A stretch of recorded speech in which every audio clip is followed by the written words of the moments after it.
Cette association, donc la Société météorologique de France, est une association qui rassemble les passionnés de météo et également des professionnels, mais beaucoup d'amateurs, d'étudiants, etc.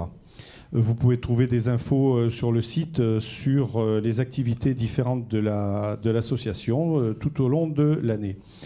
Ce débat de ce soir va traiter donc, après la présentation de Joël Collado, va traiter du vol à voile. Je vous souhaite une excellente soirée. C'est à moi, oui.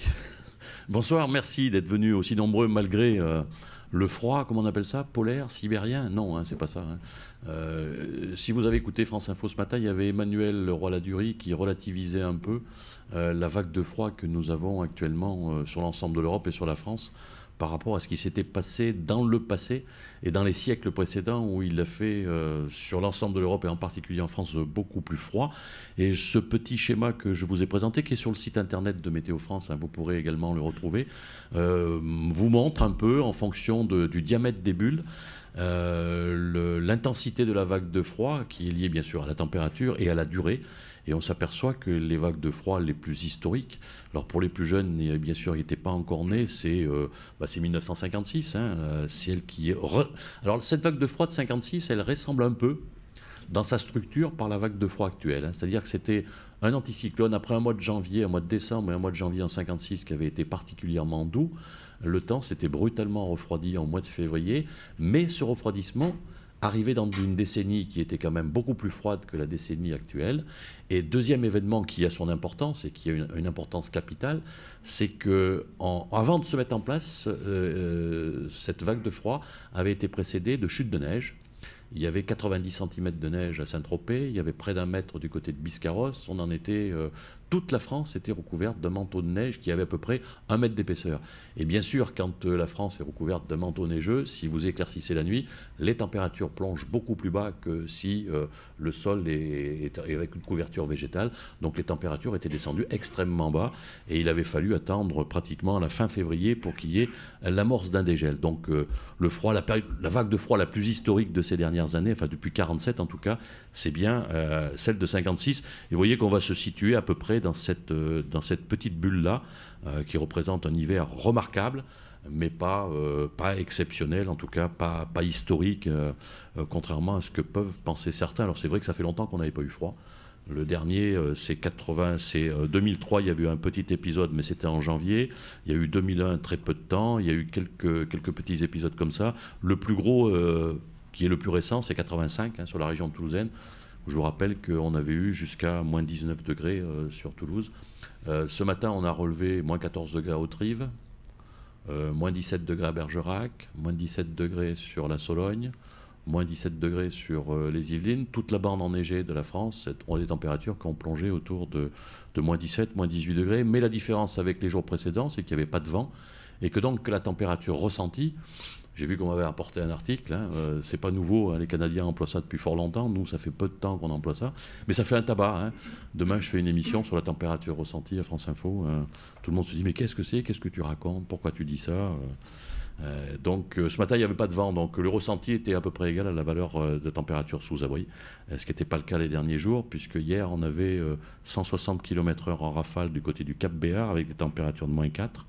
Je ne vous dis pas la température ressentie, ça fait des choses... abominable.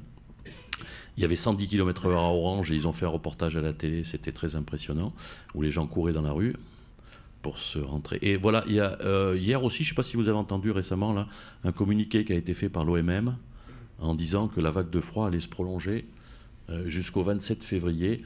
Et apparemment, c'est un bug. C'est un bug. Il y a une mauvaise traduction de l'agence Reuters sur le message qui a été fourni par l'OMM. Et donc, du coup, tous les journalistes et toutes les chaînes de télévision étaient aujourd'hui à Genève et ils ne savaient pas comment faire pour démentir, quoi. Donc, c'est un peu le bazar. C'est un peu le bazar. Et ils ont présenté un petit communiqué de presse. Et surtout, ce qui est intéressant quand même, c'est ça n'a pas été fait par Météo France, par le Japon. On voit l'extension de cette vague de froid qui touchait d'abord la partie russe, hein, la partie Russie qui se prolongeait vers le Pacifique ici. Là, ce sont les États-Unis, hein, l'Amérique du Nord. Là, c'est l'Inde, la Chine, et là, on retrouve la Russie, avec une extension vers le Pacifique. Ça, c'est le 15 janvier. entre le 15 et 21 janvier. Entre le 22 et le 28, on voit que ça prend... ça se dirige vers l'Europe. Il y a une partie qui est très froide également vers la Chine et vers l'Asie. Il y a eu de très fortes chutes de neige au Japon. Et puis ça s'est étendu vers l'Europe. Et on voit que le 29 janvier au 4 février, c'est une partie de la vague s'est déplacée sensiblement vers nous. Et c'est ce que nous avons subi, ces derniers jours. Alors après, je vais revenir à du bruit traditionnel, mais je ne vais pas tenir toute la séance. Hein, sinon, Sébastien va pas être content. Je vais revenir on va revenir au traditionnel, hein, les images de MSG, la Terre est ronde, le soleil se lève à l'est, il éclaire plus l'hémisphère sud que l'hémisphère nord. C'est donc l'hiver, mais là on le sait, il n'y a pas de souci. Et on voit l'ensemble des systèmes nuageux qui sont présents à la surface de la planète avec une zone de cirrus ici, là, hein, qui s'étend, qui traverse tout l'océan et qui vient traverser pratiquement toute l'Afrique. On voit apparaître ici, on va en entendre parler, je pense, dans les prochains jours. Les modèles le font passer ric-rac au nord de la Réunion pour le week-end prochain. Et après, début de semaine prochaine, il devrait taper Madagascar, traverser Madagascar et à nouveau se creuser dans le canal du Mozambique. Donc, affaire à suivre pour les prochains jours. Et puis, on retrouve nos systèmes perturbés. Alors, il y a un vaste anticyclone qui s'étend donc de la Russie à l'Europe de l'Ouest. Et donc, toutes les perturbations, pour l'instant, elles se tassent un peu. Elles se mettent en attente ici sur le proche Atlantique. Et elles passent essentiellement plutôt au nord. Et puis, on voit quand même des tourbillons qui arrivent à circuler en altitude au-dessus de l'air froid et qui viennent de temps en temps nous donner de petits systèmes perturbés. Hier, on a eu de la neige une partie de la journée sur le centre, le Bordelais, l'Auvergne, avec un petit tourbillon qui est venu mourir. Là, il y en a un autre qui arrive aujourd'hui. Il est arrivé cet après-midi par les Ardennes belges. Il neigeait en Belgique, il neigeait un petit peu sur l'Allemagne. Et demain, ça va aller pivoter sur le quart nord-est. Donc, petite image qui est intéressante. Deuxième image, elle est bien, celle-là. Vous la voyez pas à la télé, celle-là, mais... Si, vous l'avez vue à la télé, celle-là ? Et là, vous avez des choses. Hein. Les choses où ça bouge, ce sont des nuages.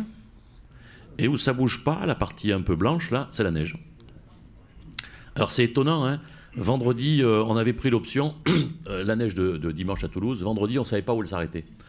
Et on avait pris l'option, la neige va s'arrêter aux portes de Lille, aux portes de Paris et aux portes de Toulouse. On a raté que les portes de Toulouse, hein, parce que c'est passé jusqu'à Carcassonne, hein, voire même jusqu'à Perpignan. Hein. Mais vous voyez qu'on était bien aux portes de Lille, aux portes de Paris. Hein. Là, c'est ric-rac. Hein. Donc là, la modélisation était bonne, elle était moins bonne dans la partie sud où le système a un peu plongé. Donc couche de neige assez homogène. Hein. Bon, on peut voir les villes, on peut pas voir les rues, mais on peut voir les endroits où ça a un peu fondu. Et on voit bien que cette zone de neige, elle recouvre une grande partie de la France, avec des stratus qui se sont infiltrés ce matin de la côte basque sur le bord des Pyrénées. Là, hein. Là, ce sont des nuages. Chaîne Pyrénées bien enneigée, les Alpes bien enneigées. Et partout où il y avait de la neige, ici, température inférieure à moins 15. Rayonnement, moins 15. Et ça sera la même histoire pour la nuit prochaine. Donc voilà. Voilà pour ce qui est de l'observation. Maintenant, que va-t-il se passer ? Ah oui, je voulais vous montrer quand même quelque chose d'intéressant. Je vais y arriver. J'en ai trop mis. J'en ai trop mis. Je ne trouve pas.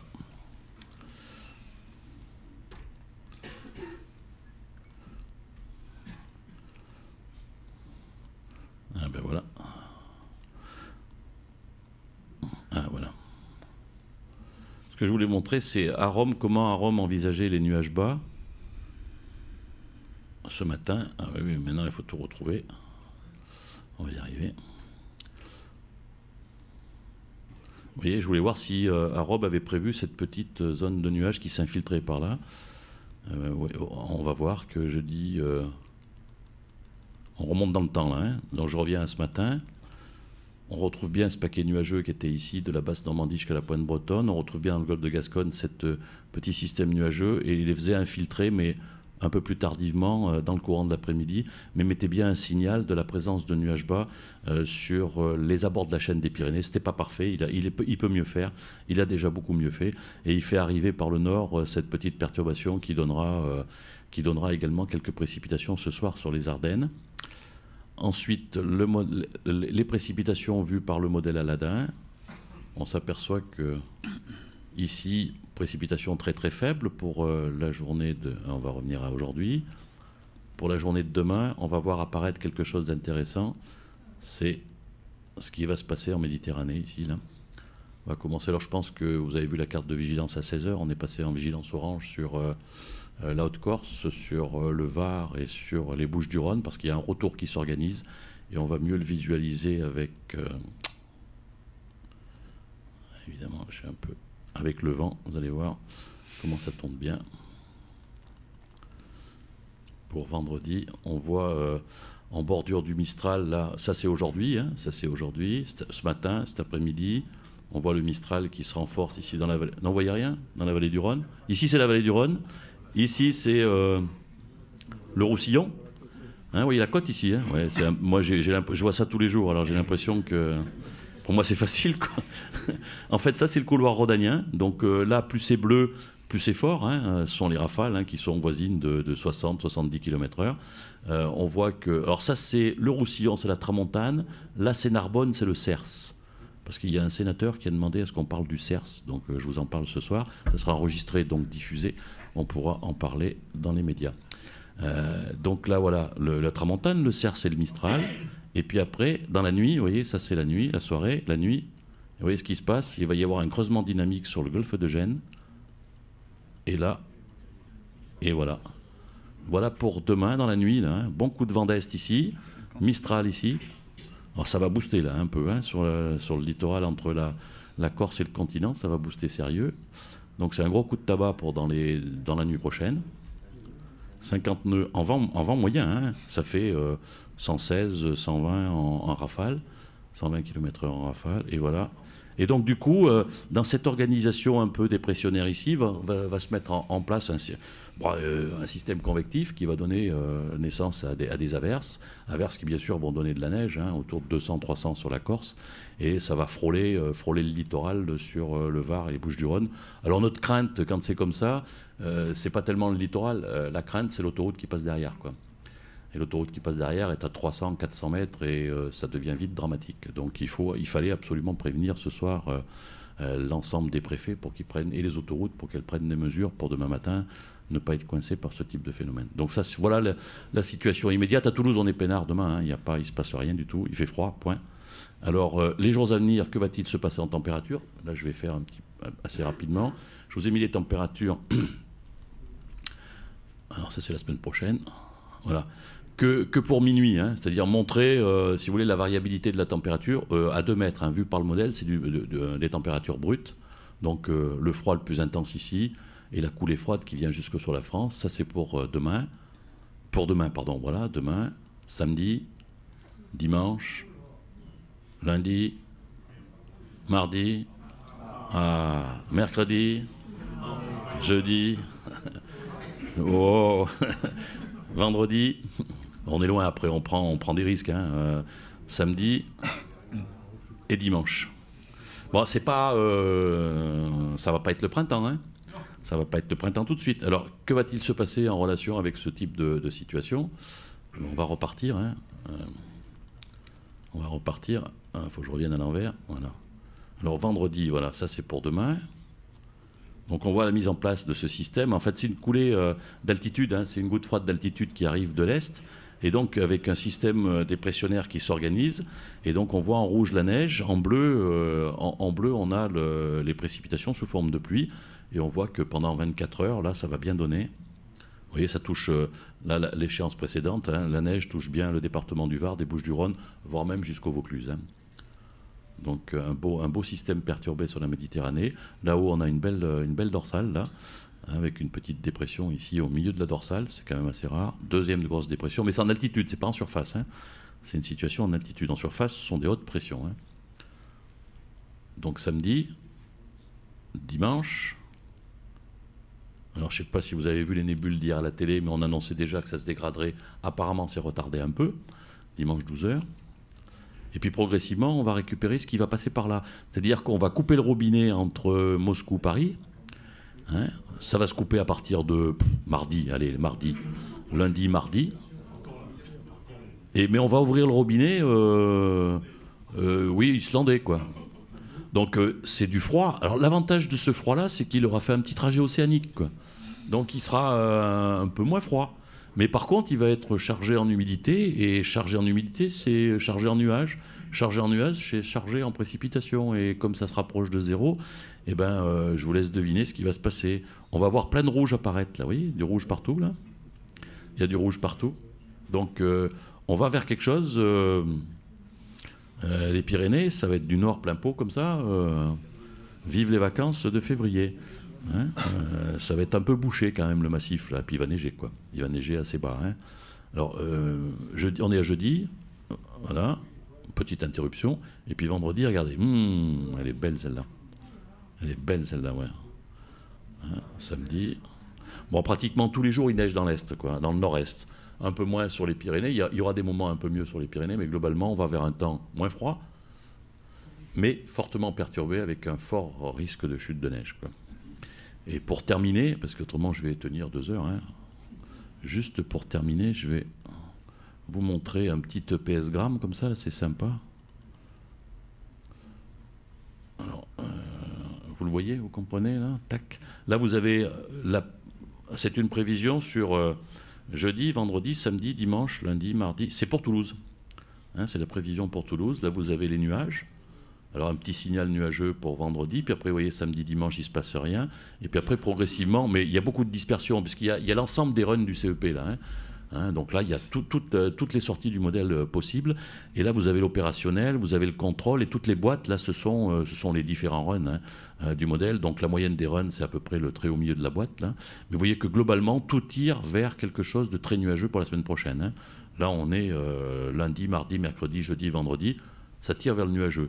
Le soleil, c'est pour ce week-end. Les précipitations, on voit qu'il y en a surtout à partir de mercredi, sur le dernier run, mercredi et vendredi. Sinon, il y a toujours un petit signal de quelque chose, quoi. Le vent, on voit qu'il se renforce progressivement. Et surtout, ce qui est intéressant, bon, mais c'est la tempête, quoi. La tempête, on voit que ça plonge encore, moins 9, moins 9, moins 10, moins 10. Voyez, on est jeudi, vendredi, samedi, dimanche, lundi. Pour que le modèle descende à moins 10. Il a eu du mal, hein, il ne voulait pas y aller jusqu'à moins 10, hein. Mais il a réussi, finalement il y va. Et on voit que la fin des gelées n'est pas attendue avant mardi, quoi. Mardi. Hein. Donc jusqu'à mardi, il y a encore des soucis à se faire. Et surtout un week-end encore glacial, quoi. Qui serait peut-être même plus glacial que demain. Hein? D'accord? Et je finis par celui à 15 jours. C'est la même chose, mais avec la direction du vent en plus. On va garder des vents d'ouest tout le temps. Des vents d'ouest tout le temps, et on voit bien la distribution des températures sur les 15 jours à venir, hein, en sachant que bien plus on s'éloigne de l'échéance, plus il y a doute hein, sur la qualité de la prévision, mais on voit bien que globalement le froid cesse à partir de lundi, on repasse avec des valeurs un peu plus de saison, si j'ose dire, de l'hiver normal, et qu'après, vers la fin du mois, contrairement à ce qu'a dit l'OMM ce matin, ça serait plutôt beaucoup plus doux, quoi. Donc la vague de froid, en tout cas sur l'Europe, parce que ce qui est vrai dans ce qu'a dit l'OMM, et c'est pour ça que ça a été mal traduit, l'anticyclone sibérien ne va pas partir demain matin, quoi. Donc il va rester au moins jusqu'à la fin du mois sur la partie Europe centrale et sur la partie continent asiatique. En revanche, sur l'Europe occidentale, ce froid va commencer à se faire un peu bousculer par les perturbations, et donc on va vers un redout très lent, mais un redout qui sera quand même assez sensible, enfin un redout, avec un moins froid, hein, disons, un moins froid à partir de mardi, quoi. Voilà, ben maintenant je vais passer la parole. Alors c'est pas des situations idéales pour faire du vol à voile, mais on va en parler quand même, hein. À Sébastien Rouquette, que beaucoup de gens connaissent ici, hein. Eh bien voilà, merci Joël. J'ai toujours rêvé de dire ça. Merci Joël Coladou. Oui, moi on m'entend pas à la radio, hein. Alors je voudrais d'abord sérieusement remercier la SMF de m'avoir invité pour cette conférence ce soir. Premièrement parce que ça m'a permis d'assister en direct à un bulletin météo, ça c'est intéressant. Quand on est pilote de planeur en plus, on y trouve beaucoup d'intérêt, même si c'est pas la saison idéale pour faire du planeur, mais on pourra refaire ça au printemps. Et puis je suis aussi très heureux de pouvoir faire cette présentation devant vous parce que c'est toujours une très belle occasion que de parler du vol en planeur. C'est quelque chose qu'on connaît bien, enfin qu'on croit bien connaître en France, parce que c'est une activité dont on entend parler régulièrement, mais il y a beaucoup d'idées reçues. Alors comme la plupart des idées reçues, ce ne sont pas toujours de bonnes idées, mais donc on va essayer ce soir de parler du vol en planeur. C'est vrai que j'utilise relativement peu le terme de vol à voile, parce que ça a toujours tendance à semer la confusion. On ne sait pas trop ce que c'est vol à voile, ça veut dire que c'est du bateau. Non, c'est pas tellement ça, vous allez le comprendre. Donc on va parler de vol en planeur et de ce qu'on fait avec nos belles machines. Il y a beaucoup d'images, j'espère de belles images. Ce sont des images que je qualifierais de tapisserie. Moi j'ai noté sur un petit bout de papier les mots importants que je veux, les messages que je veux faire passer. Alors c'est vraiment une liste de mots, hein, un petit peu à la façon d'une liste de courses. Et les images qui vont défiler derrière, il y aura très peu de texte. Ce seront surtout de belles images pour nous transporter dans les airs. Alors c'est vrai que quand on a réfléchi au titre de la conférence, on s'est dit que planeur, un air de liberté, c'était sympa parce qu'on joue à la fois sur ce que représente le vol en planeur, la liberté, une certaine idée de la liberté, et puis le petit jeu de mots sur le mot air. C'est vrai que c'était rigolo, mais on aurait pu aussi l'appeler les ailes du désir, parce que vous allez voir qu'il y a beaucoup de sensualité qui s'exprime à travers la pratique du vol en planeur. C'est ce dont on va parler aujourd'hui. Donc pour parler aussi, peut-être en introduction, je m'occupe d'une association qui s'appelle Spiral. Spiral, c'est une association franco-espagnole qui regroupe les six régions transfrontalières des Pyrénées et qui a pour vocation de développer la pratique du vol en planeur au-dessus des Pyrénées. Alors pour les pilotes eux-mêmes, donc on fait appel à on essaie de former nos pilotes, de former les instructeurs, de les amener à voler en sécurité, de parcourir des distances toujours plus importantes et de faire des vols très intéressants du point de vue des distances parcourues et des conditions aérologiques qu'on traverse. On essaie aussi de promouvoir des activités qui, pour nous, ne sont pas un vain mot. Lorsqu'on parle de développement durable, de respect de l'environnement, etc., on est vraiment en prise avec ces éléments-là. Hein. On vit l'aérologie au quotidien lors de nos vols, on vit les conditions atmosphériques, on vit aussi le changement climatique sur les Pyrénées. Et à ce titre, on parlera d'expérimentations scientifiques auxquelles on participe à la fin de la présentation. Donc voilà, c'est vraiment un voyage, je vous emmène en voyage au-dessus des Pyrénées en particulier, parce que c'est notre terre de prédilection. Et on va, comme je l'ai écrit là, jouer un petit peu avec l'atmosphère. Et c'est un mot important pour nous, parce que lorsque je parle de jeu, c'est important parce que on entend parfois certaines personnes parler de combat contre la nature, de combat contre les éléments. Non, nous, on joue vraiment avec les éléments. De toute façon, hein, on n'est que des contemplateurs. Hein. On contemple les éléments dans lesquels on évolue. Et la pratique du vol en planeur, c'est essentiellement une leçon d'humilité hein, face aux éléments qu'on traverse. Alors pour commencer, on va parler de ce que c'est qu'un planeur. Parce que vous demandez peut-être, pour ceux qui n'ont aucune idée lointaine de cette pratique, à quoi ça ressemble et comment c'est construit et comment on l'utilise. Alors un planeur, c'est un aéronef performant. C'est vrai que c'est pas de la flagornerie, hein. C'est de notre part de prétendre que c'est un instrument de haute technologie. Ce sont des outils qui sont à la pointe de la technologie en termes de matériaux, en termes d'aérodynamique. Et c'est ce qui leur donne cette silhouette hein, très, très allongée, très effilée. Je reparle un petit peu de sensualité, là, parce qu'on a des choses très fines, à la fois en pilotage également.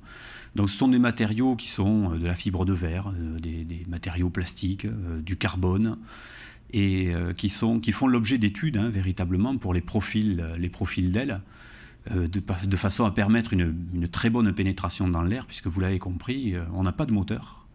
Donc on est complètement soumis à la loi de la gravité, c'est une loi implacable. Et si on n'a pas de moteur, eh bien, on est condamné à descendre. Et ça, c'est le vol plané, hein.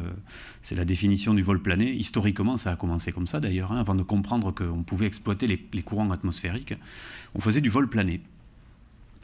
Lorsqu'on a compris ce qu'on pouvait faire avec l'atmosphère, on a essayé d'améliorer les performances de ces outils. Et ça s'est fait grâce à l'évolution des technologies, l'utilisation des matériaux, et puis les connaissances aérodynamiques qui nous ont permis d'optimiser la forme de l'aile pour pénétrer de manière plus efficace dans l'air et accentuer ce qu'on appelle notre finesse, c'est-à-dire la distance qu'on peut parcourir avec une hauteur minimale.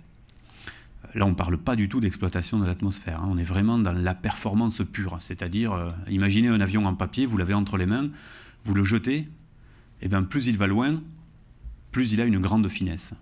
Voilà. Ce n'est pas une question de force de propulsion, c'est vraiment une question de qualité du plané. Donc les performances aujourd'hui, sur des planeurs modernes, il faut savoir qu'on a des planeurs qui atteignent des finesses de 50. Alors ça veut dire quoi 50 ? Ça veut dire que pour 1000 mètres de hauteur, sans courant atmosphérique, le planeur va être capable de parcourir 50 km en ligne droite. Donc ça fait un angle de planée très très fin, je vous laisse le calculer, mais ça fait des angles de planée extrêmement faibles. Donc voilà la performance pure du planeur. Quelques informations aussi sur le nombre de pratiquants en France. On n'est pas très nombreux, ce n'est pas une activité qui regroupe énormément de personnes. On est 10 000 licenciés, un peu plus cette année.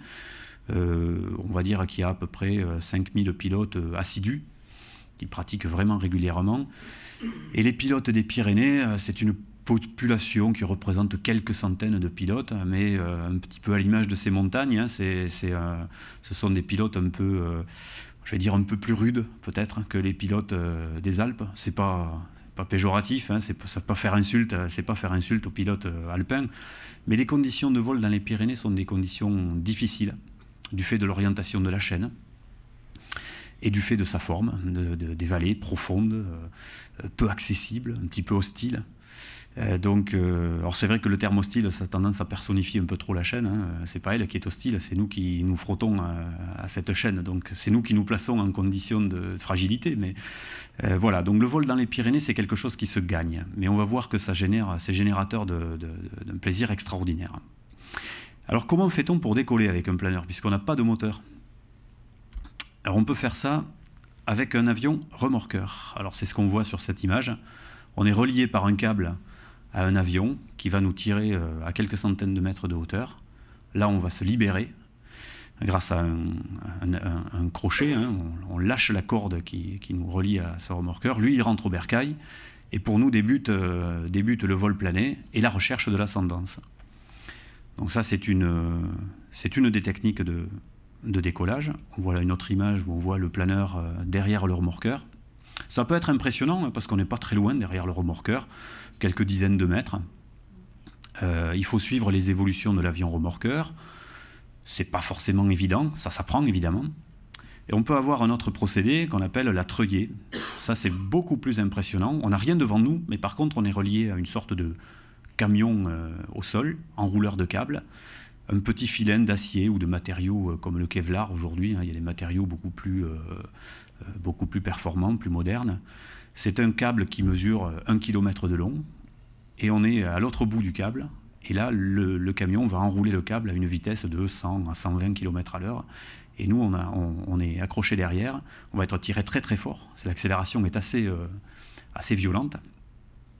Et on va, par une action de pilotage, être emmené là aussi à quelques centaines de mètres de hauteur. On va se libérer aussi de cette traction-là, de cette attraction, et le câble redescend sous parachute. Et pour nous, le problème commence à ce moment-là, comme avec le remorqueur, il faut à ce moment-là trouver une ascendance pour pouvoir prolonger le vol. Donc voilà un petit peu comment ça se passe pour la mise en vol, pour la mise en l'air. Voilà une image d'un planeur en vol. Alors, c'est une petite image pour Noël, là, qui est dans la salle. C'est le planeur de Noël avec qui j'ai le plaisir régulièrement de voler. C'est une belle machine, ça s'appelle un ASH-25. C'est un très très beau planeur avec des performances extraordinaires. 25 mètres d'envergure. 25 mètres d'envergure, c'est quand même une belle machine qui permet de faire des vols extraordinaires. Et là, c'est un vol au-dessus des nuages. Vous comprendrez tout à l'heure comment on arrive à monter au-dessus des nuages. Alors on va parler maintenant de techniques de vol, d'aérologie. On va en parler un petit peu parce que je pense que c'est C'est aussi la raison pour laquelle on est là, hein. On va parler de ce qui fait notre plaisir, on va parler de prévision météo et d'aérologie en particulier, parce que c'est ce qui nous permet de prévoir et de réaliser de jolis vols un peu partout. Et on va tout d'abord s'intéresser à ce qu'est l'atmosphère. Et pour revenir à quelque chose de basique, la question qu'on se pose, c'est comment fait-on pour voler? La réponse simple, c'est, je dirais, comme la chanson, hein, comme le dit la chanson, fait comme l'oiseau. Alors quel type d'oiseau? Alors les rapaces, bien entendu, vous avez une image d'un vautour à droite, là, sur les Pyrénées. C'est une image qui a été réalisée au pic du Midi. Donc là, j'étais au sol. L'image du milieu, c'est une hirondelle. Mais les hirondelles sont des voiliers aussi, sont des oiseaux voiliers qui exploitent les courants ascendants dans l'atmosphère, de manière différente, bien entendu. Et à gauche, eh bien, c'est notre oiseau, c'est un planeur. Alors voilà une autre image d'un vautour sur les Pyrénées. C'est un vieux vautour probablement, hein, parce qu'il manque quelques plumes. Mais bon, lui, ça ne le gêne pas. Il arrive à voler quand même de manière tout à fait performante. Ce sont des oiseaux magnifiques, hein, majestueux, très, très amicaux d'ailleurs, avec les planeurs, pas du tout effrayés. Ils nous accompagnent régulièrement lors de nos vols. Alors, je dis ils nous accompagnent, c'est peut-être l'inverse d'ailleurs, je ne sais pas trop. Bon. Ça dépend des conditions. Alors, je ne vais pas vous faire un cours de météo, je n'ai pas cette prétention, puis je serais un petit peu trop intimidé de faire ça devant Joël Collado. Mais rapidement, hein, si on veut s'intéresser de manière vraiment très basique aux conditions qui sont exploitables pour les planeurs, il faut garder en mémoire l'idée de ce qu'est une perturbation et puis des nuages qu'on rencontre sur les différents fronts qui la composent.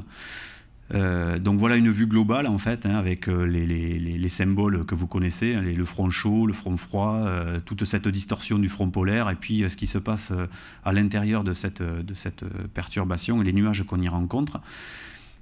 Nous, il faut savoir qu'on va chercher essentiellement un type de nuage. Et ce n'est pas sur la première partie de la perturbation qu'on va les trouver. C'est plutôt, j'allais dire, des signes négatifs.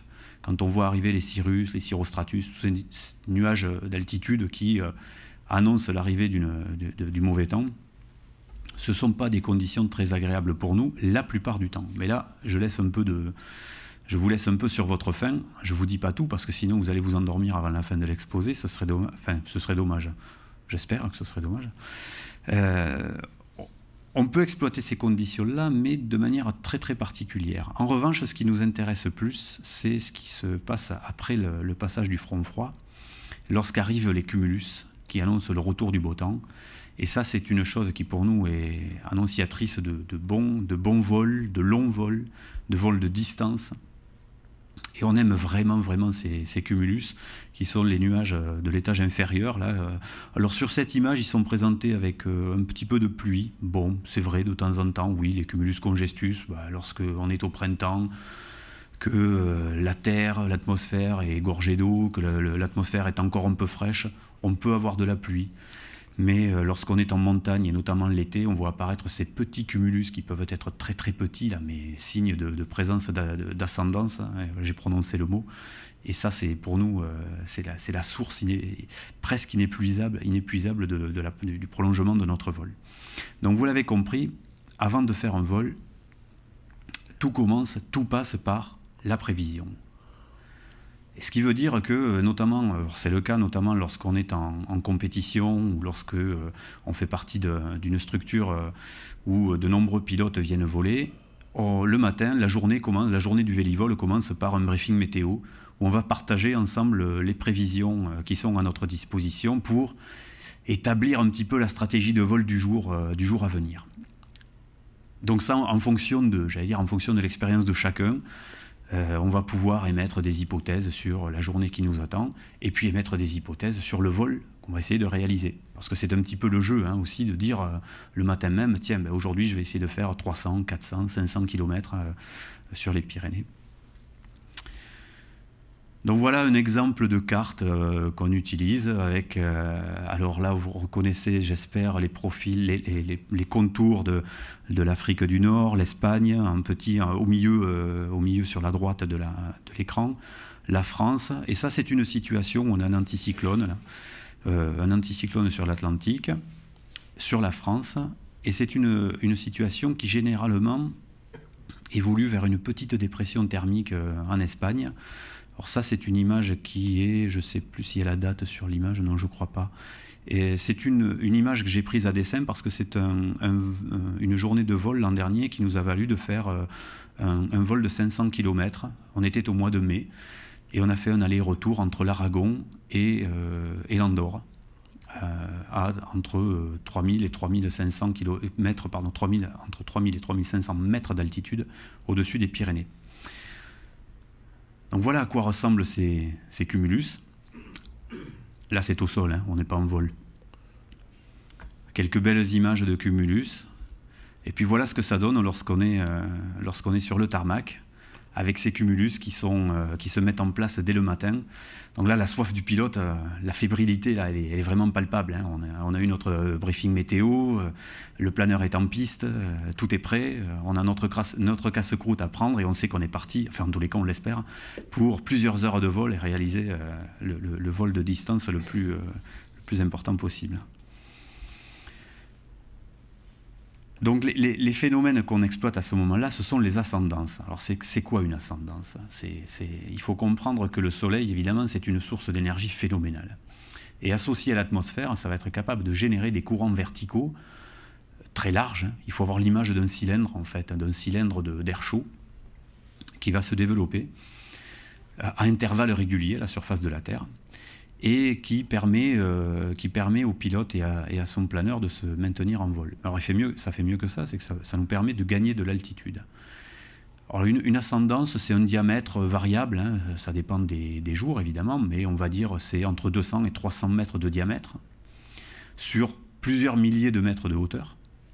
Et les vitesses verticales, pour nous, exploitables, elles peuvent atteindre entre 3 mètres et jusqu'à 10 mètres par seconde en montagne. 10 mètres par seconde. Multiplié à peu près par 4 pour avoir la vitesse en kilomètres à l'heure.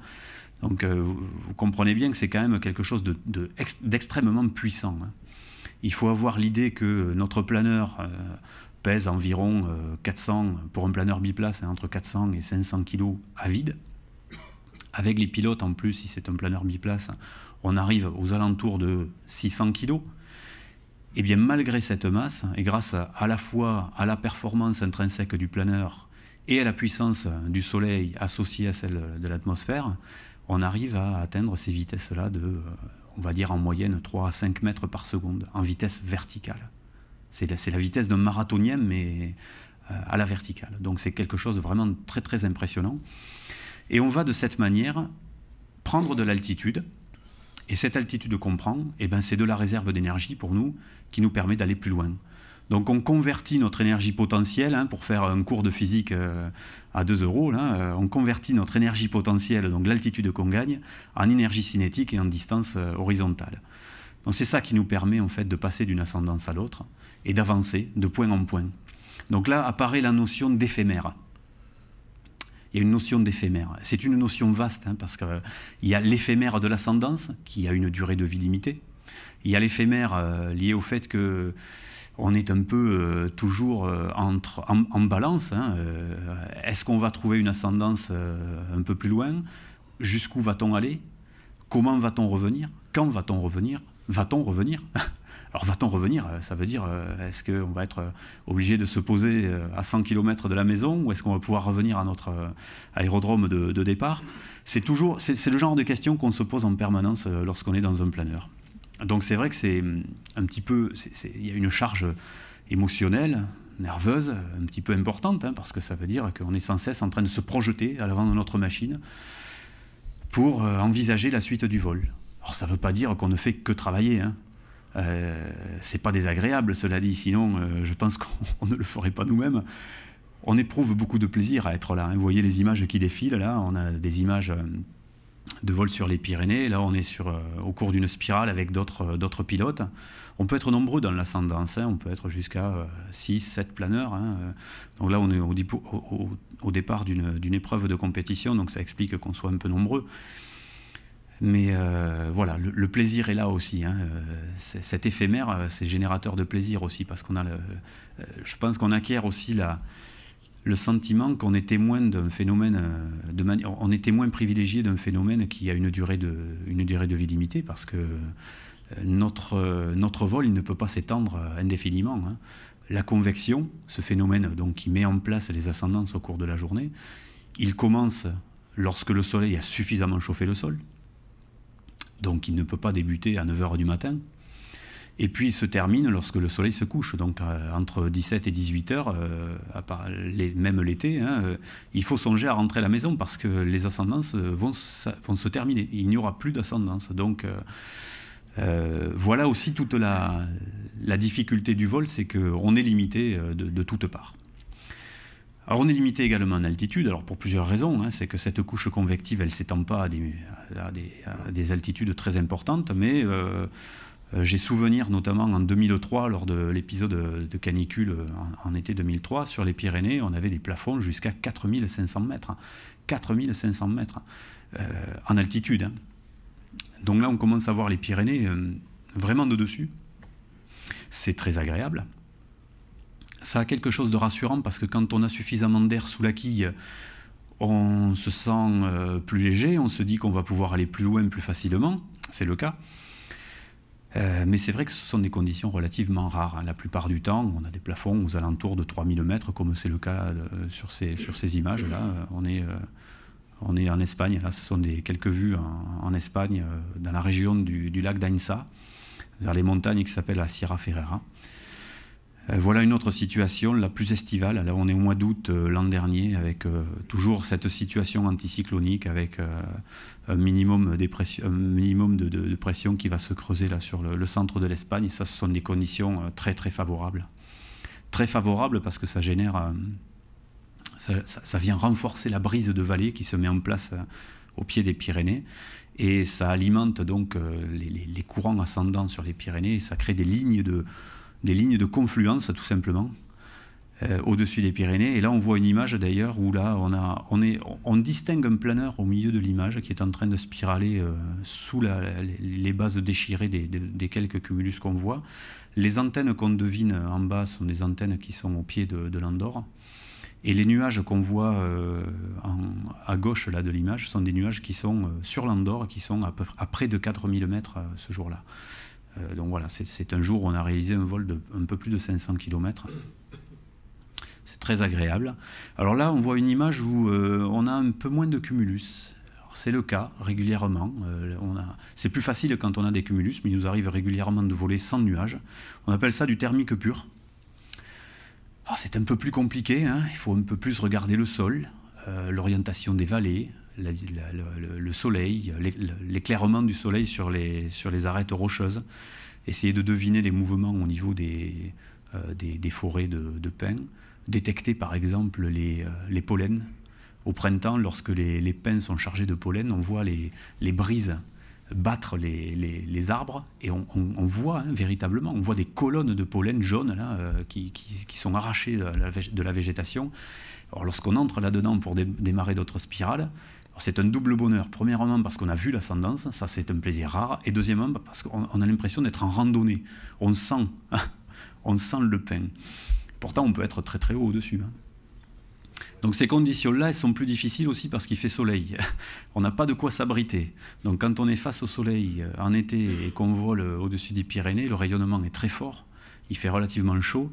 Bon, à dire, hein, si on pouvait l'emmagasiner, cette chaleur pour la restituer et l'utiliser au mois de février, quand il fait bien froid, ça serait pas mal. Mais à ce moment-là, même si on est à 3000 ou 4000 mètres, on a vraiment une impression de chaleur très importante quand on est face au soleil. Bon, c'est pas désagréable, hein, parce qu'à 4000 mètres, il fait 5 degrés, hein, même entre 5 et 10 degrés. Donc, c'est pas désagréable d'avoir un petit peu de soleil, mais lorsque les écopes sont fermées, il peut faire très très chaud dans la cabine. Voilà encore quelques images qui sont faites en thermique pur, donc ces conditions où là, on n'a aucune matérialisation, et c'est vrai que c'est un peu plus difficile. Qu'est-ce qu'on peut dire de plus sur ce sujet-là? Sur le sujet du thermique, je pense qu'on a fait à peu près le tour. On voit, vous voyez là, ce sont des images printanières, où on a encore pas mal de neige sur les Pyrénées. Alors la neige, bon, il y a peut-être des skieurs parmi vous. Nous, ça nous gêne un petit peu hein, parce que ça empêche le déclenchement des thermiques, des ascendances thermiques. Mais au contact entre la frontière entre la neige et la roche, ça peut être déclencheur de phénomènes assez puissants. Et dans ces cas-là, bon, on a de très très bonnes conditions et ça peut nous permettre de surfer là, au ras des arêtes rocheuses sur plusieurs kilomètres hein, sans avoir à faire une spirale. Alors sur l'image qu'on voit là, on a une situation là encore où on est en Espagne, on a quelques cumulus, quelques tout petits cumulus qui sont au-dessus à peu près à notre altitude, et puis ce qu'on voit de l'autre côté des Pyrénées, c'est la France.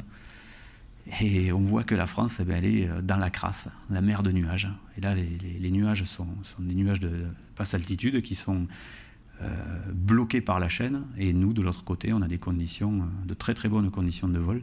On le voit encore mieux sur cette image, qui est prise vers l'ouest, donc vers le Pays Basque. Et là, les nuages sont vraiment bloqués sur les Pyrénées. Voilà donc quelques belles images de vol en thermique.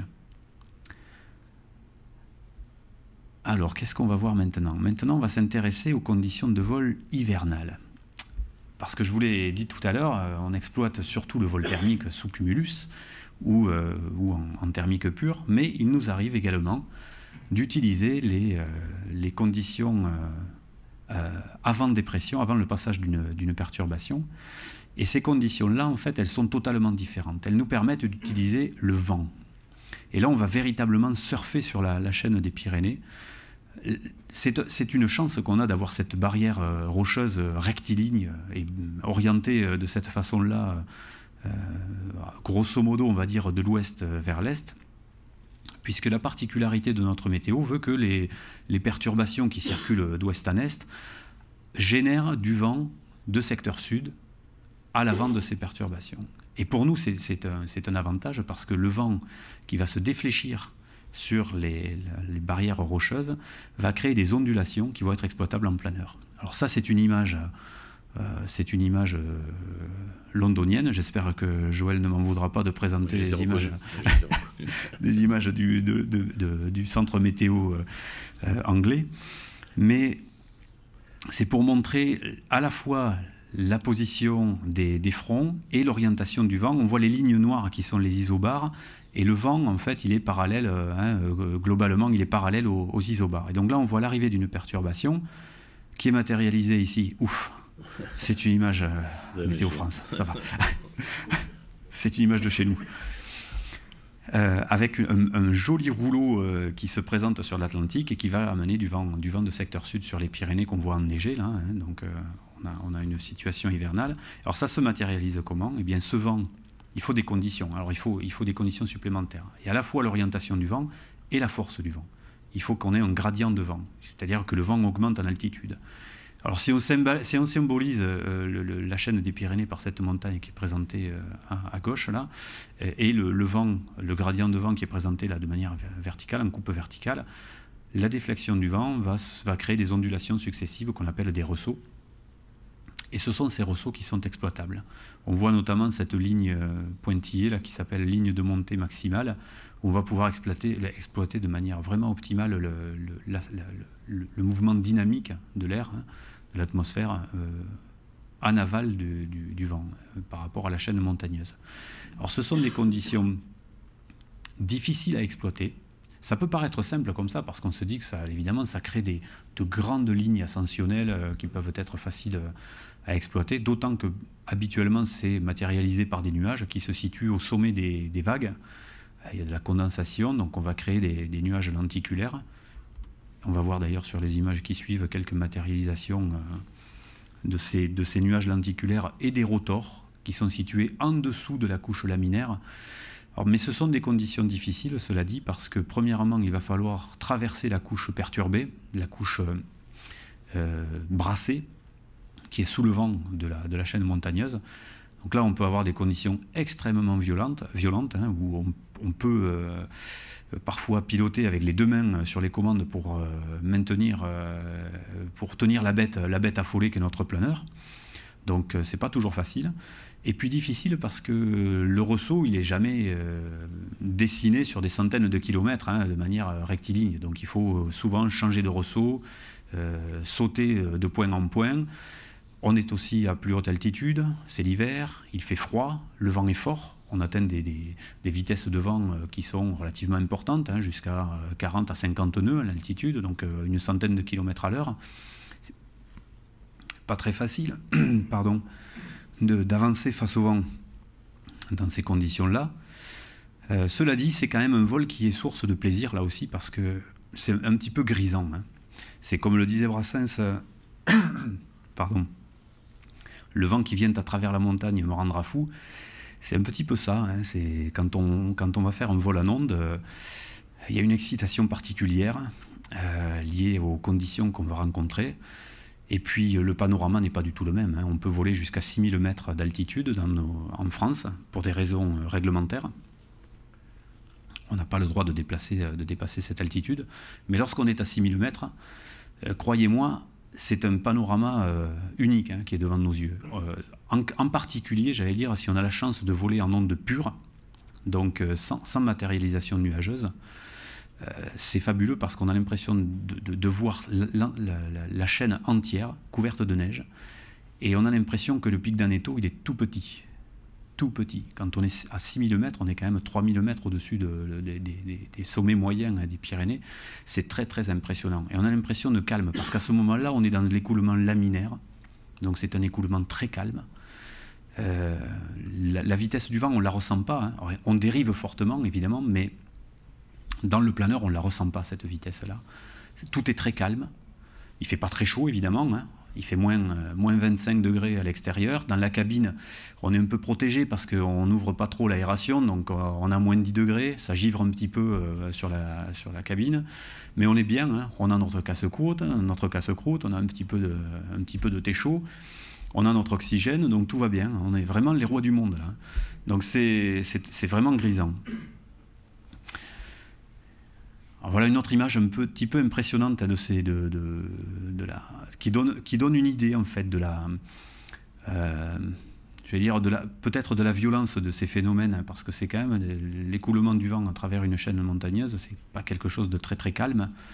Et on a là des formations nuageuses qui peuvent être vraiment très impressionnantes. Donc ça, c'était l'hiver dernier, en fait, au-dessus des Pyrénées, dans la région du Byros. Comme je vous l'ai dit, ce sont des moments, des situations où il y a énormément de vent. On retrouve Charlie Echo, notre planeur fétiche. Alors cette fois-ci, on était dans le centre de l'Espagne, dans la région de Madrid. Mais vous pouvez voir ici que les formations nuageuses, elles sont vraiment très impressionnantes. On a des choses très déchiquetées, avec des bords d'attaque, des lames de couteau qui matérialisent bien ces formations qu'on appelle les nuages lenticulaires. On voit le vent très très fort au sol, qui n'a pas grand-chose à voir d'ailleurs peut-être avec la plupart du temps avec le vent qu'on trouve en altitude, donc des cisaillements possibles de vent. Donc ce sont des conditions de pilotage très différentes et assez particulières. Voilà une autre image avec une belle lentille au-dessus des Pyrénées. Alors là, on est dans la région du Visorin et on a de belles lentilles là, très très haut. Ça aussi, c'est une leçon d'humilité parce que lorsque vous vous retrouvez à 6000 mètres au-dessus des Pyrénées, vous avez l'impression d'être les rois du monde avec les Pyrénées à vos pieds, mais quand vous levez la tête, vous avez ces nuages qui se trouvent entre, on va dire, entre 7000 et 12000 mètres d'altitude. Et ce sont des nuages gigantesques. On voit l'ombre d'ailleurs, lorsqu'on revient le soir là, de vol d'onde, on voit l'ombre portée de ces nuages sur toute la plaine toulousaine, la plaine de la Garonne. C'est très impressionnant, vraiment très très impressionnant parce que là je crois qu'on se sent tout petit en fait. On se sent vraiment tout petit et tout à fait vulnérable. Voilà une autre image de nuages lenticulaires isolés. C'est impressionnant à voir parce qu'on a là, on jurerait presque qu'on a affaire à des ovnis qui viennent envahir la plaine de Berdoun en Espagne, au niveau du lac de Yessa. Mais voilà, ce sont des conditions extraordinaires à rencontrer. Voilà un petit peu à quoi ça ressemble lorsqu'on est à haute altitude. Là, je crois qu'on est à 5000 mètres à peu près, donc on n'a pas encore tout à fait l'impression de hauteur au-dessus de la chaîne. Mais ça devient impressionnant. Alors là, c'est une situation un peu particulière, c'est par onde de nord. parce que parfois il arrive, comme en ce moment, hein, qu'on a un bel anticyclone qui tourne au-dessus de l'Atlantique ou à notre latitude, et ça génère du vent de nord à nord-est. Et ça, c'est exploitable aussi en ondes au-dessus des Pyrénées. Or, cette fois-ci, la situation est inversée. C'est un miroir hein, par rapport à la situation qu'on a montrée tout à l'heure. Mais ce sont des conditions encore plus difficiles à exploiter. Bon, pour des raisons de couverture nuageuse et aussi pour des raisons de température. C'est plus humide, c'est beaucoup plus froid. Et donc là, il faut vraiment être extrêmement couvert. Ce sont des conditions qui demandent beaucoup de matériel. Donc voilà une vue de l'intérieur d'un cockpit à ces altitudes-là. Si vous regardez bien, on peut deviner sur la photo de gauche le givre sur le plexiglas. Et on voit bien que là, le pilote, il respecte bien la réglementation, il a son oxygène, il a son masque à oxygène, donc tout va bien. Donc voilà pour ce qui est des conditions exploitables en planeur. Je vous montrer quelques images un petit peu insolites, de nuages qu'on rencontre parfois sur nos parcours. Voilà, ça nous laisse toujours rêveurs. Je vous ai dit tout à l'heure que le pilote de planeur, il a une grosse charge de travail lorsqu'il vole, qu'il faut qu'il réfléchisse en permanence aux conditions qu'il traverse, à celles qu'il va traverser, à la vitesse à laquelle il avance, etc. La façon qu'il va... toute l'ingéniosité qu'il va mettre en œuvre pour revenir au bercail après quelques centaines de kilomètres. Mais voilà, on a quand même beaucoup de temps pour contempler. Et voilà les choses qu'on croise sur notre parcours de temps en temps. Ces nuages, le nuage de gauche, le nuage déchiqueté. À droite, ce nuage impressionnant, les nuages pré-orageux, là, des Mammatus. C'est vrai que c'est très impressionnant. Genre, j'ai pris la photo avec la manche à air pour montrer que le vent est en train de se lever à ce moment-là. Voilà une autre image. Alors, pour moi, j'ai l'impression que c'est un Cirrus virga vu de dessous.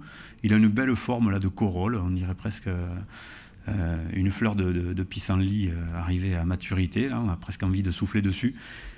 Voilà, c'est très joli.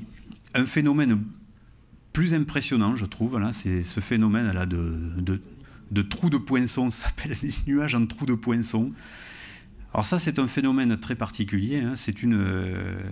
D'après ce que j'en ai lu, mais alors peut-être Joël confirmera ou complétera le propos, mais c'est un phénomène où on a des nuages en surfusion et on a une condensation, alors je vais dire catastrophique, hein, parce qu'au centre du nuage, le nuage est en surfusion, donc on a de l'eau liquide à température très négative, et pour une raison de perturbation, alors ça peut être pour des raisons diverses, hein, une condensation violente au centre du nuage et une propagation sous forme d'onde de choc. Le mot est un peu fort, mais c'est de manière radiale en fait, à partir du point initial de condensation. Et donc au centre, ça condense et de la neige, de la grêle ou la pluie tombe. Et tout autour, il y a une propagation du phénomène de manière circulaire. Donc ça donne là ces nuages impressionnants qui sont vraiment très circulaires, très très jolis à voir. Voilà un petit rotor au matin sur les plaines ariégeoises, au-dessus des montagnes ariégeoises. Alors là, on a du vent de sud-ouest. On devine quelques lenticulaires en altitude et un nuage de rotor qui est tout juste illuminé par le soleil levant. Donc voilà les Mammatus en gros plan cette fois-ci. C'est impressionnant hein, parce que le vent se lève, ces nuages ont quand même une forme très étrange. C'est pas rassurant quand on est là. Donc généralement là on rentre les planeurs. Alors celui-là c'est très très impressionnant. J'ai vu ça pour la première fois l'an dernier, en vol en plus, en rentrant d'un vol un petit peu difficile où les conditions étaient des conditions d'onde de nord. Et lorsqu'on a vu ça au retour, moi j'avoue que j'étais pas rassuré, quoi. J'étais presque inquiet, hein, parce que là c'est des cisaillements de vent qui créent ces instabilités qui portent des noms des gens qui les ont étudiés. Alors ça s'appelle Kelvin Helmholtz, il y a aussi instabilité de Rayleigh-Bénard, enfin bon voilà ce genre de choses. On voit ces formations nuageuses dans des images satellites vues de dessus, hein, mais on les voit aussi de cette manière-là lorsqu'on a des cisaillements verticaux. C'est très impressionnant. Hein. Nous, ce jour-là, on a dit que c'était la dorsale du requin. Ouais. Voilà, de belles images sur les Pyrénées. Et alors pour finir, je vais vous parler d'expérimentation scientifique. Donc, bon, là, je vais vous faire grâce de lire le texte qui est écrit, mais en fait, ce qu'il faut retenir, c'est que nous, on s'est senti témoins, finalement, de tous ces phénomènes-là, et on s'est dit, bon, ça date pas d'hier, hein, ces initiatives-là ont commencé dans les années 90, on s'est dit qu'on pouvait apporter quelque chose à la communauté scientifique. Alors, il y a eu, dans les années 90, des expérimentations qui ont été menées avec Météo France et le Centre national de recherche en météo sur les phénomènes ondulatoires, justement, l'écoulement du vent à travers les Pyrénées. Donc ça, c'était une première chose. Aujourd'hui, on s'intéresse plus au changement climatique. C'est une réalité, évidemment, au-dessus des Pyrénées aussi. Et on a eu l'idée, il y a quelques années, d'emmener des instruments de mesure du carbone dans l'atmosphère. Donc un travail qui a été mené avec le laboratoire d'aérologie à Toulouse. Et donc on a réalisé une première campagne de mesure pour tester ce matériel qui nous a permis de faire des mesures d'aérosols, donc des petites poussières qui sont d'origine naturelle ou d'origine humaine, hein, industrielle ou d'activité humaine, et de carbone dans l'atmosphère, au-dessus des Pyrénées, en même temps qu'une campagne qui était menée par le laboratoire d'aérologie au Pic du Midi. Donc ça nous a permis de comparer les résultats, d'étalonner et d'avoir l'idée de poursuivre cette initiative-là en construisant des instruments dédiés qui seront installés à bord de planeurs qui parcourent les Pyrénées, donc vous l'avez compris, hein, tous les ans. Donc ça, cette première-là a été faite en 2010. Voilà l'installation à bord de l'appareil. Donc on avait fixé les capteurs et les collecteurs de particules dans le planeur. Et à l'extérieur, on avait fabriqué une sonde qui prélevait en fait l'atmosphère, l'air ambiant, tout simplement, pour analyser sa composition. Donc voilà les situations météo dans lesquelles on a volé. Je ne veux pas rentrer dans le détail, mais c'est surtout pour vous expliquer que c'est une réelle initiative conjointe, hein, qui a véritablement donné des résultats intéressants, exploités par la communauté scientifique, et qu'on essaie aujourd'hui de développer un peu plus par la création de ces instruments en relation avec Supaéro. On a des étudiants qui travaillent sur le sujet. Et puis ça va plus loin parce que notre initiative, elle va s'intéresser aussi au transport de sable et d'aérosols depuis le Sahara vers nos latitudes, mais aussi à travers l'Atlantique, vers la Guyane. Ça, c'est une initiative qui est menée en partenariat avec le CNES. Bon, je travaille au CNES, donc c'est un petit peu pour ça qu'on a fait ce projet-là, qu'on développe ce projet-là. Et donc on a l'idée d'aller voler au Maroc pour faire des mesures atmosphériques également, de façon à étudier l'impact de la présence de ces aérosols dans l'atmosphère, qui viennent notamment en hiver, hein, à nos latitudes. C'est pour ça que de temps en temps, nos voitures sont rouges à l'arrivée des perturbations, et qui peuvent traverser l'Atlantique jusqu'en Guyane, et qui ont une influence évidemment sur le climat de ces régions-là. On a une autre initiative en ce moment avec la Ligue de protection des oiseaux. Je vous le disais tout à l'heure, hein, on vole avec les oiseaux, les rapaces en particulier. Alors ça, c'est une image qui n'est pas de moi, c'est une photo qui est de Serge Heeren. Et cette initiative, en fait, elle vise à étudier le comportement des oiseaux en vol, donc j'allais dire en temps réel, en situation réelle. Et nous, ça nous permet aussi de comprendre le comportement des oiseaux vis-à-vis de nous, et puis d'adapter notre attitude vis-à-vis des oiseaux, notamment en période de nidification, par exemple. Donc c'est un échange mutuel là pour à la fois comprendre les oiseaux et nous-mêmes adapter notre comportement et comprendre leur fonctionnement. Alors c'est quasiment la fin. Voilà ce qui se passe par exemple à la fin d'un vol. Alors on est bien, hein, croyez-moi. Hein. Pourtant c'était le mois de mai, mais il faisait très chaud et c'est pas désagréable. Là, le chef pilote nous avait dit, si au moment où on se présentait pour l'atterrissage, il m'a dit, bon, si tu te poses à moins de 50 mètres du bar, je t'apporte une bière. On s'est posé devant le bar et on s'est arrêté, et à peine on avait ouvert le cockpit qu'on avait notre bière. Ça, je peux vous assurer que c'est un plaisir vraiment appréciable. Voilà encore une belle vue d'un planeur au sol. Ça, c'est notre Janus fétiche, là, qui est un très très bel oiseau qui a des performances extraordinaires. Voilà, le soir arrive, sur le pic du Midi de Bigorre. C'est un peu de repos maintenant, et puis la promesse de nouveaux vols, et puis bon, une soirée à raconter les vols aussi avec les copains. Donc pour terminer, je voudrais remercier aussi les partenaires de l'association, les partenaires de longue date, qui sont les comités régionaux qui nous font confiance, la Fédération française de vol à voile, la région Midi-Pyrénées qui participe à notre initiative également. Voilà, donc j'ai terminé la présentation. J'ai ensuite quelques vidéos qui vont défiler un peu en roue libre pendant que vous posez des questions. Encore une fois, ça a été un plaisir de partager cette passion avec vous. J'espère que vous aurez de nombreuses questions et puis au plaisir de pouvoir vous accueillir sur nos aéroclubs pour vous faire découvrir en vérité, maintenant en vrai, le vol en planeur. Voilà.